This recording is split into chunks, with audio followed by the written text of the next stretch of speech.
Imagine waking up tomorrow and every bank in your country is closed. No ATMs, no online banking, no paychecks, no access to your savings. Your credit cards don't work. Automatic payments fail. Everything you believed was secure suddenly disappears.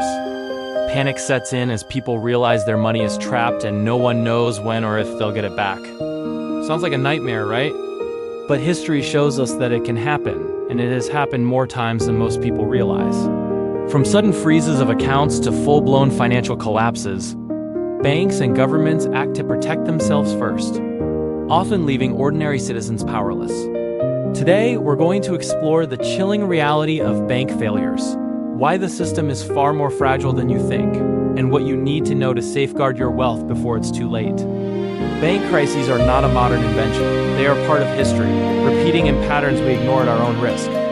Take Argentina 2001, for example. In what became known as the Carlito, citizens suddenly could not withdraw cash from their own accounts. Families found themselves unable to pay for groceries, bills, or basic necessities. The system, meant to protect wealth, had failed its people. Or consider Cyprus 2013, when banks imposed bail-ins. Depositors had a portion of their savings confiscated to stabilize the financial system.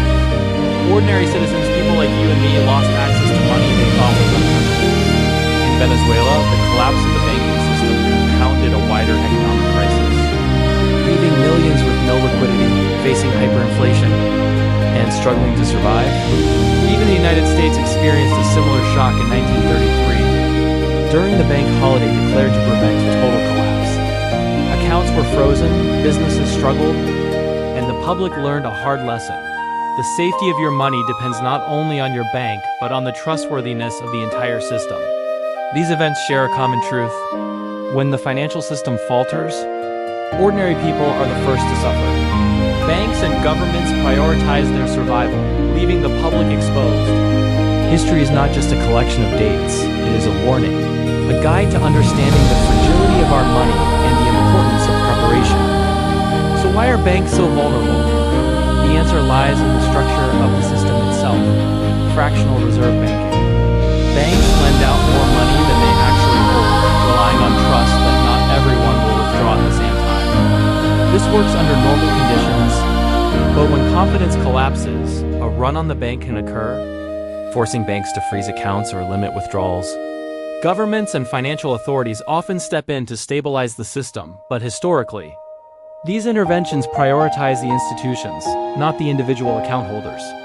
People lose access to their own money, sometimes permanently. Even in strong economies, a combination of political instability, bad loans, or financial shocks can trigger sudden freezes and chaos. Take Greece during the 2015 debt crisis. Capital controls were implemented, restricting withdrawals and transfers. Everyday citizens, from retirees to small business owners, suddenly found themselves unable to access their own funds. Shops struggled, salaries were delayed, and the uncertainty created widespread panic. The lesson is clear. No system is immune, and history repeats these mistakes over and over. The impact of bank failures is more than numbers, it's personal stories. In Argentina, people queued for hours just to withdraw a fraction of their savings, sometimes leaving empty-handed. In Cyprus, families saw a portion of their life savings vanish overnight.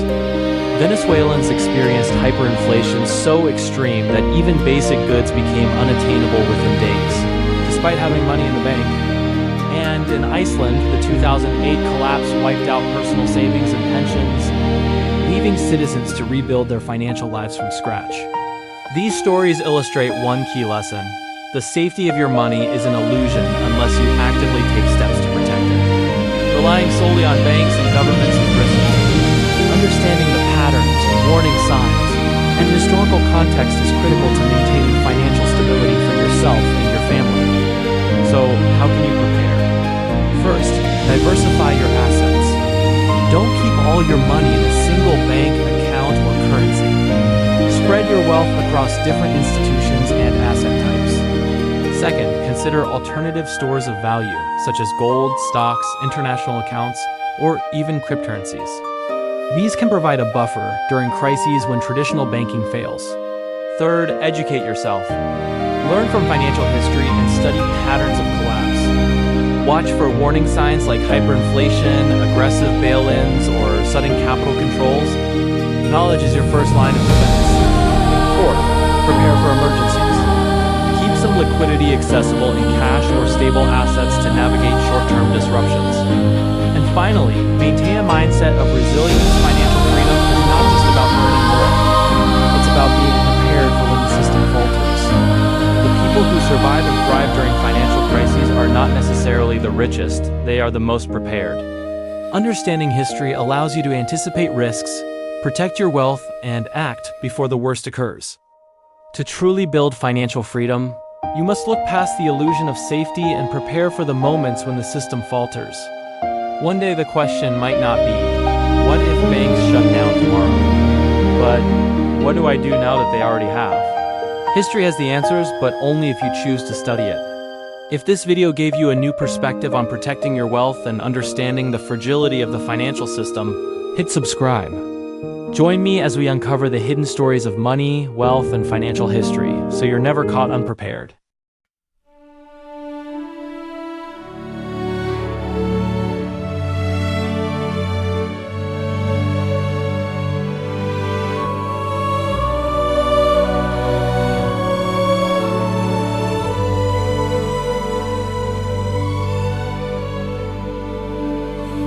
Eternal light,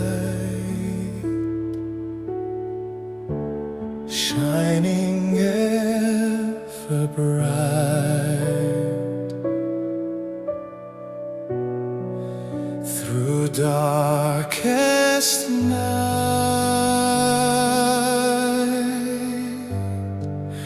you are my sun.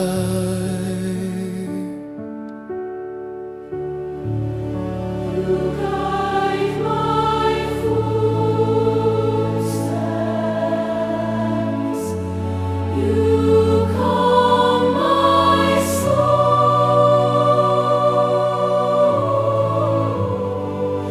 With you beside me, I am whole.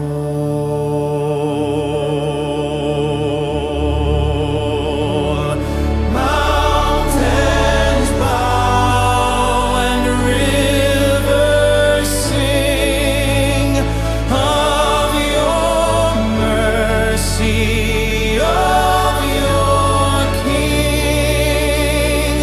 I trust in you, my heart to claim, forever lifted,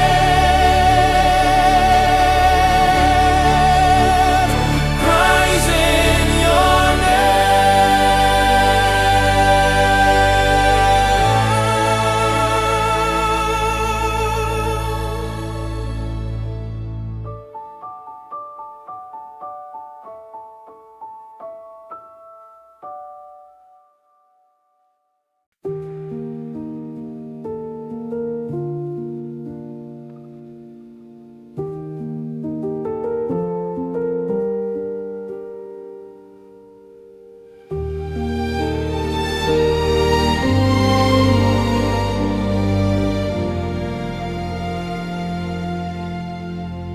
Rivers of grace flowing through my heart,